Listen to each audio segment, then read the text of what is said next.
Kolkata night Riders यानी KKR दोस्तों एक अच्छी टीम है, एक सक्सेसफुल टीम है, लेकिन हालांकि पिछले कुछ बरस में इसका प्रदर्शन उतना अच्छा नहीं रहा है। यानी एक अच्छी टीम का कैरेक्टर या एक अच्छे टीम के हम बारे में जब कभी सोचते हैं तो हमारे दिमाग में केकेआर की एक छवि बनती है, लेकिन कहीं ना कहीं उसके साथ ये भी छवि जुड़ती है कि केकेआर कंसिस्टेंट नहीं है। उदाहरण के तौर पर केकेआर कभी शुरुआत अच्छी कर देगी, शुरुआत के मान लीजिए कपल ऑफ मैचेस जीत लिए और उसके बाद अचानक से एक सीरीज ऑफ मैचेस हार जाएगी, या कभी ऐसा होता है कि शुरुआत में अचानक से 2-4 मैचेस लगातार हार गए, फिर बीच में 2-3 मैच जीत जाएंगे, फिर 2 हार जाएंगे, फिर 1 जीत जाएंगे, फिर 1 हार जाएंगे, 1 जीत जाएंगे, 2 जीत जाएंगे। इस प्रकार से इनका जो कंटिन्यूटी होती है वो नहीं बनती, यानी कंसिस्टेंसी इस टीम में लैक करती है। पर्सनली मैं आपको बताऊं, ये मेरी फेवरेट टीम है और मैं इस टीम को सपोर्ट भी करता हूं और शुरुआती सीजन से मैं इस टीम को सपोर्ट करता हूं। इसलिए मैं ज्यादा कंसर्न रहता हूं क्योंकि केकेआर का चूंकि डाई हार्ड फैन भी हूं, तो मैं ये चाहता हूं कि ये टीम और भी खिताब जीते। 2012 की ये चैंपियन है, 2014 की ये चैंपियन, और किस प्रकार से इन्होंने चेन्नई सुपर किंग्स को 12 में और 14 में किंग्स 11 पंजाब को हराया था, ये बात आप सबको पता है। लेकिन उसके बाद से कहीं ना कहीं टीम प्लेऑफ्स के क्वालिफिकेशन राउंड में कहीं ना कहीं पिछड़ गई अधिकांश अवसरों पर, जबकि ये टीम अच्छी टीम है, इस टीम के पास अच्छे प्लेयर्स रहे हैं और इस बार की जो टीम है इनके पास अच्छी टीम है। लेकिन फिर भी कहीं ना कहीं कुछ वीकनेसेस हैं, कुछ स्ट्रेंथ्स भी हैं और कुछ इस टीम में जो प्लेयर्स हैं कि key players to watch out for, उसके बारे में बात होगी। लेकिन शुरुआत दोस्तों मैं करना चाहूंगा केकेआर की स्क्वाड के साथ। केकेआर की स्क्वाड की बात करूं तो यहाँ पे कप्तान ऑयन मॉर्गन है, आंद्रे रसल इस टीम की बैकबोन मैं मानता हूं आंद्रे रसल है, और फिर है दिनेश कार्तिक जो कि पूर्व कप्तान थे। पिछले बरस इनके साथ इशू भी ये हुआ था कि दिनेश कार्तिक ने बीच सीजन में ही कप्तानी छोड़ दी थी और उसके बाद ऑयन मॉर्गन ने इस टीम की कप्तानी को संभाला था। उसके बाद से कहीं ना कहीं अस्थिरता थी, प्लेयर्स को भी नहीं समझ में आता कि किसकी बात हम सुने, एक हो जाता है अस्थिरता का माहौल होता है जब आप बीच सीजन में ही कप्तान को चेंज कर देते हैं। लिहाजा इस बार ये ना हो तो हमें उम्मीद रहेगी। लेकिन इसके अलावा कमलेश नागरकोटी है, कुलदीप यादव है, लॉकी फर्ग्यूसन है, नीतीश राणा है, प्रसिद्ध कृष्णा है, गुरकीरत मान सिंह है।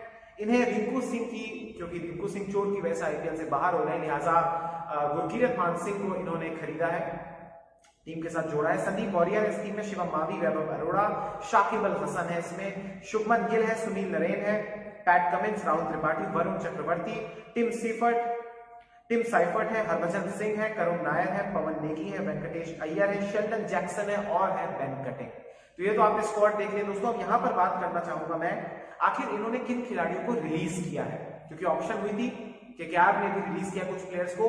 इन प्लेयर्स के नाम है Tom Benton, Chris Green, Nikhil Naik, Siddharth M और सिद्धेश लाड। इन 5 खिलाड़ियों को उन्होंने रिलीज किया। आप देख सकते हैं कि जो इन्होंने एक प्रकार से जिन 5 को रिलीज किया उनको कोई ज्यादा महत्व केकेआर में नहीं था, ना तो उनको पिछले सीजन में ज्यादा मैचेस मिले थे और ना ही ये केकेआर के कोर को अफेक्ट भी करते हैं, तो लिहाजा इन प्लेयर्स को जाने दिया तो ये बेहतरीन अच्छी बात थी। इसके बाद उनके पास तकरीबन 10 करोड़ 75 लाख रुपए बचे हुए थे और इसमें जो इन्होंने खिलाड़ियों को खरीदा ऑप्शन में वो खिलाड़ी काफी अच्छे, और इस बार इनका ध्यान रहा है कि हम जो हमारे मेन प्लेयर्स हैं जैसे सुनील नारायण, तो उनका एक विकल्प भी रखें अपने पास।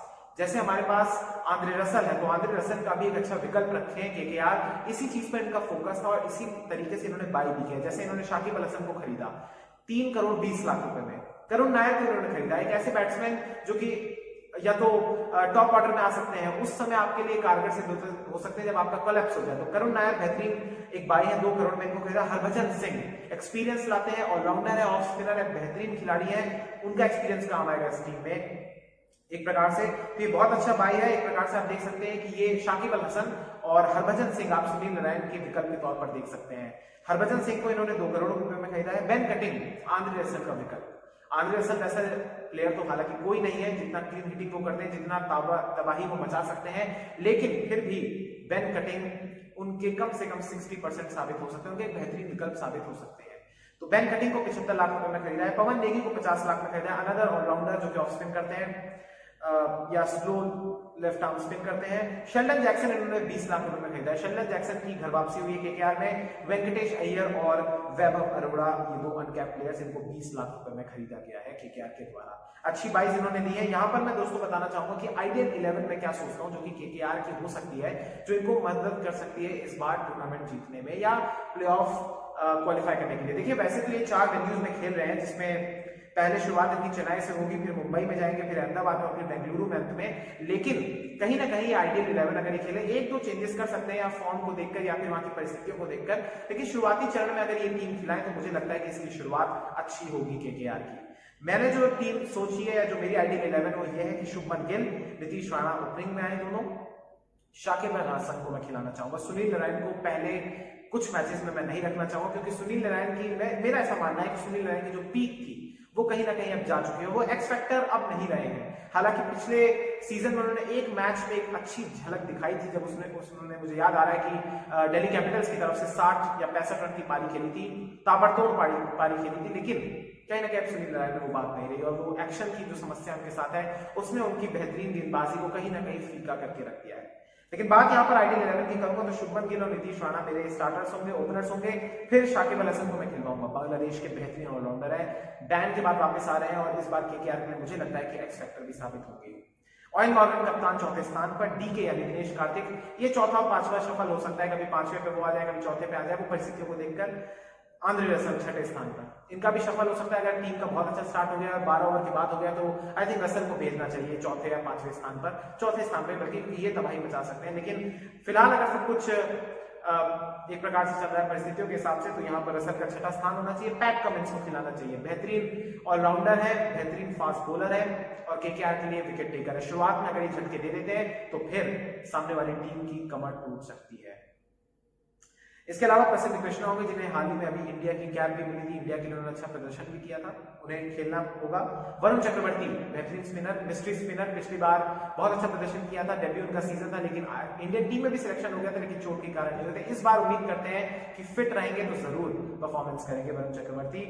शिवम मावी, मैं कमलेश नागरकोटी के ऊपर इनको रखूंगा क्योंकि शिवम नागी एक अच्छे बॉलर है अगर मैं कंपेरिजन करूं कमलेश नागरकोटी से। और कुलदीप यादव हमारे चाइनामैन, जिनको खिलाना चाहिए क्योंकि कहीं ना कहीं कुलदीप यादव का अपना एक इम्पैक्ट है और कुलदीप यादव आपको विकेट दिलवा सकते हैं। तो ये आइडियल 11 हो सकती है, मेरा ऐसा मानना है।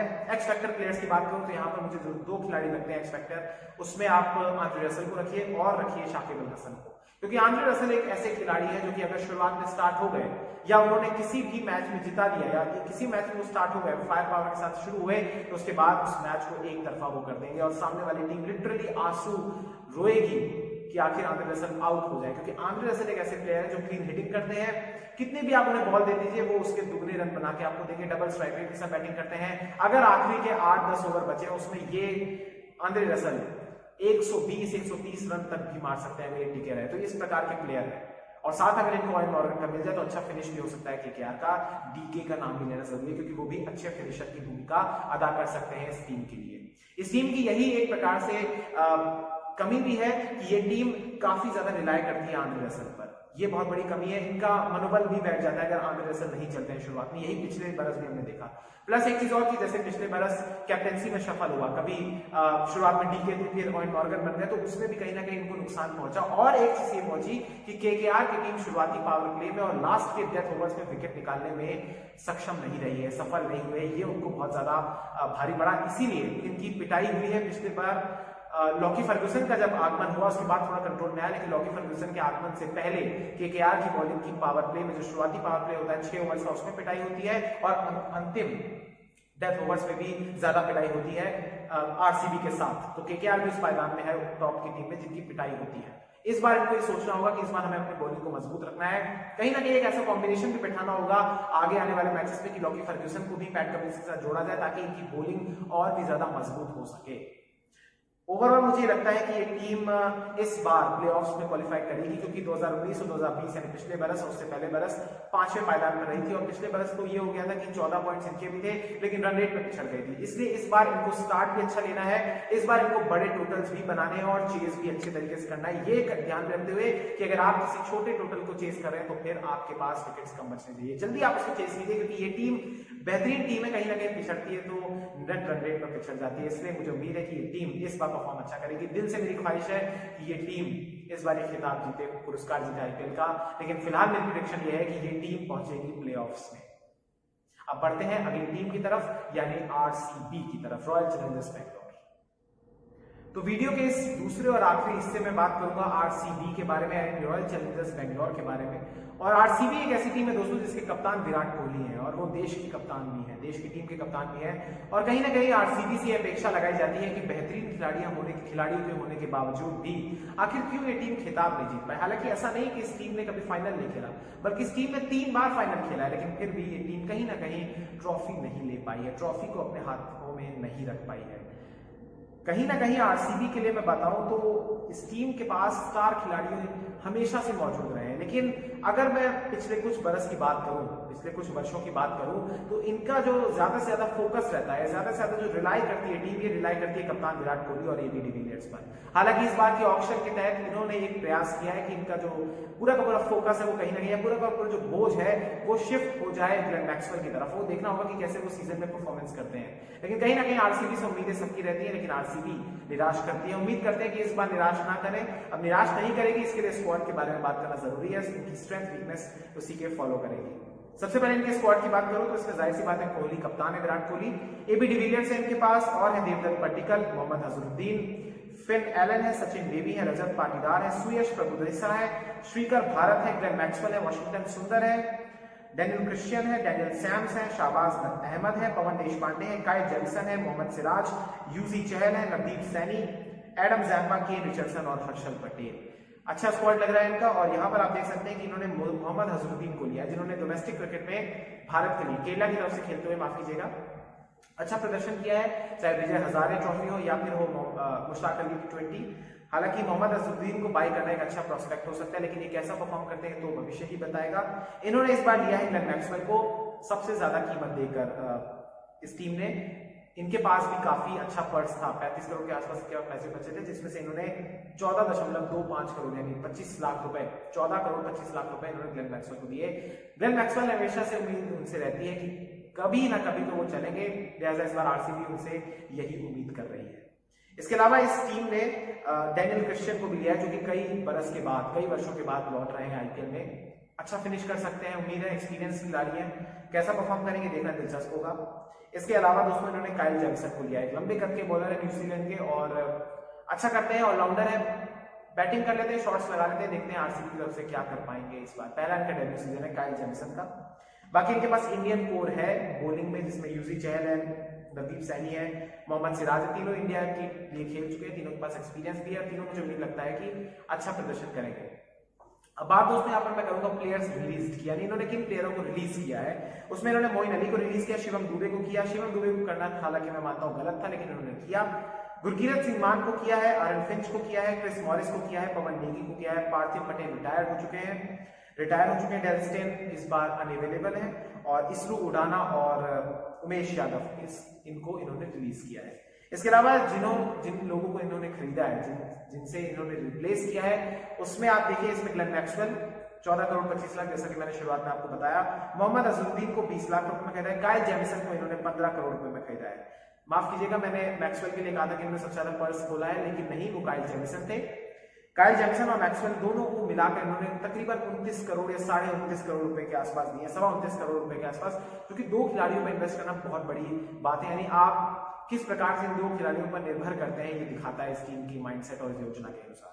इसके अलावा इन्होंने 20 लाख में सचिन बेबी को खरीदा है, 20 लाख में ही रजत पाटीदार को खरीदा है, 20 लाख में ही केएस भारत को खरीदा है, और सुयश प्रभुदेसाई को भी 20 लाख रुपए में खरीदा है। ये अनकैप्ड प्लेयर्स है।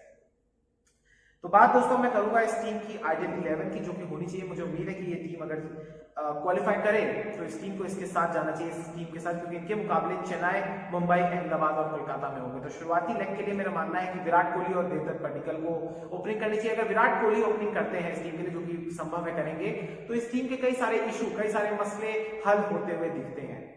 पट्टिकल उनके साथ होंगे, उनका पिछला सीजन जो कि डेब्यू सीजन था बहुत ही अच्छा रहा था, इसलिए पट्टिकल पर इस बार स्टेक्स होंगे इनके हाई। और उसमें फिर एबी डिविलियर्स का उसमें तड़का लगेगा, जो कि एक 360 प्लेयर है, 360 डिग्री प्लेयर है। ग्लेन मैक्सवेल, फिर अजहरुद्दीन, डैनियल क्रिश्चियन को खिलाना चाहिए इनको, क्योंकि इनका कहीं ना कहीं जो लोअर मिडिल ऑर्डर है वो कमजोर दिखता है, इसलिए डैनियल क्रिश्चियन जैसा एक्सपीरियंस खिलाड़ी होना चाहिए जो अच्छे से फिनिश भी कर सके। काइल जेमिसन को तो इनको खिलाना ही पड़ेगा, क्योंकि 15 करोड़ रुपए इन्होंने निवेश किया है उन पर। वाशिंगटन सुंदर, फिर युजवेंद्र चहल, नवदीप सैनी और मोहम्मद सिराज। मेरा ऐसा मानना है कि ये इनका कोर होना चाहिए। हालांकि अगर परफॉर्मेंस शुरुआती चरण में अच्छी नहीं होती तो जेमिसन को रिप्लेस किया जा सकता है केन रिचर्डसन से, या कुछ और अगर ये कुछ कर सकते हैं तो कर सकते हैं। अगर इंडियन प्लेयर्स का नहीं रहता तो उसमें भी इनके पास ऑप्शन अवेलेबल है, लेकिन कहीं ना कहीं ये स्टार्टिंग अगर आइडियल 11 रहती तो मुझे लगता है कि ये इस टीम को जिताने में मदद कर सकती है। बात करते हैं इनकी कमजोरियों के बारे में, तो कमजोरी सबसे पहले बॉलिंग ही है। इस बार हालांकि कुछ लोग कह सकते हैं कि इनकी बॉलिंग मजबूत हुई है, लेकिन वो एक्सपीरियंस के आधार पर मजबूत नहीं हुई है। अभी भी युवा प्लेयर्स हैं और अभी भी डेथ ओवर्स में डेथ बॉलिंग जब होती है तो अभी भी ये मुझे लगता है कि महंगे साबित होंगे। अगर इनको महंगे साबित नहीं होना तो डैनियल सैम्स को भी खिला सकते हैं, लेकिन शुरुआत में मुझे लगता है कि वो शायद ना खिलाएं। लेकिन उसके अलावा इनके पास ऐसे प्लेयर्स नहीं है जो कि डेथ में कंट्रोल कर सकें। मुझे लगता है इस बार भी इनकी डेथ ओवर्स में पिटाई हो सकती है। इसके अलावा डेथ बॉलिंग के साथ साथ इनका जो एक और इशू मुझे लगता है वो है लोअर मिडिल ऑर्डर। इनके पास फिनिश करने वाले अच्छे खिलाड़ी, एक्सपीरियंस खिलाड़ी मौजूद नहीं है। हालांकि कुछ के नाम लिए, लेकिन वो इतने विश्वसनीय नहीं है, माफ कीजिएगा। तो उम्मीद है कि अगर ये टीम अपने इश्यूज को रिजॉल्व करती है और अगर इनका टॉप ऑर्डर फायर करता है, इसमें विराट कोहली, एबी और मैक्सवेल का चलना जरूरी है मिडिल ऑर्डर तक, तो फिर कहीं ना कहीं ये टीम पहुंच सकती है। अन्यथा इसके चांसेस 50-50 हैं। स्ट्रेंथ की बात करें तो सबसे बड़ी स्ट्रेंथ तो विराट कोहली है, जो कि मुझे लगता है कि रन तो जरूर बनाएंगे। हो सकता है ऑरेंज कैप भी ले लें, उसके हकदार बन जाए, दावेदार बन जाए। और एबी डिविलियर्स का भी चलना जरूरी है। ग्लेन मैक्सवेल का चलना बेहद इसलिए भी जरूरी है क्योंकि इस टीम ने उनको बहुत ही विश्वास के लिए खरीदा है, बहुत ही पैसे देकर खरीदा और एक विश्वास के साथ खरीदा है कि शायद ये प्लेयर जरूर चलेंगे और हमें एक प्रकार से एक्स फैक्टर भी इनकी यही है और वो मैच जिताने में मदद करेंगे। हालांकि मैक्सवेल का पिछला सीजन बेहद निराशाजनक था, लेकिन उम्मीद ये कर रही होगी team of fans Glenn Maxwell जरूर चले और चले विराट कोहली और एबी डिविलियर्स के साथ। देवदत्त चल जाए तो सोने पे सुहागा हो जाएगा, बॉलिंग चल जाए तो और क्या कहेंगे। बहरहाल इस टीम के लिए मैं कहना चाहूंगा कि ये क्वालिफाई कर सकती है, लेकिन मुझे लगता है कि ये टीम 5th पोजीशन पर रहेगी।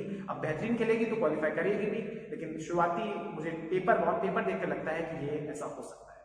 बहरहाल आरसीबी और केकेआर का एनालिसिस आपको कैसा लगा मुझे कमेंट सेक्शन में जरूर बताइएगा। इस वीडियो को लाइक कर दीजिएगा, चैनल को सब्सक्राइब कर दीजिएगा, बेल के आइकन को दबा दीजिएगा, जब भी मैं अपनी कोई भी वीडियो डालूं आप तक उसका नोटिफिकेशन फौरी तौर पर पहुंच जाए। आज पहला मैच चल रहा है मुंबई इंडियंस और रॉयल चैलेंजर्स बैंगलोर के बीच, और इसी के साथ आप दो टीम्स का मैंने विश्लेषण किया। अब जो टॉप की 3 टीम जो कि 2020 के पॉइंट्स टेबल के अनुसार रही थी, सनराइजर्स हैदराबाद, दिल्ली कैपिटल्स और मुंबई इंडियंस, इसका विश्लेषण लेकर आऊंगा मैं कल।